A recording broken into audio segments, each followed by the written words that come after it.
So ang daming insekto na pwedeng patayin to. Lumilipad, nagtatago at gumagapang ng insekto.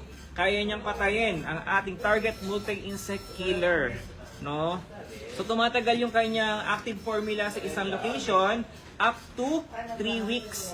So ibig sabihin, kahit hindi ka nag-spray sa isang location, kapag meron pang active formula ng ating target multi-insect killer, mamamatay pa rin yung insekto na nandoon sa lugar na yon. Okay? So yan, ang target multi-insect killer. Ang dami ding nag-avail nito guys ha. So ang promo natin is buy 3 take 1 for only 129.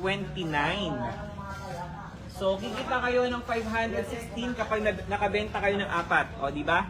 4 na piraso ang ibebenta ninyo. 4 na ganito.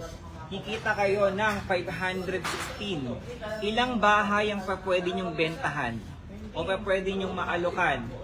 So kung may 4 kayong bahay na close ninyo, pag binentahan nyo nito o pinautang nyo ng ating target multi-insect killer, payable in 2 weeks, 3 weeks, or 1 month, depende sa inyo, o weekly collection ang gagawin ninyo, depende na sa strategy na gagawin ninyo, kikita agad kayo ng 516 pesos.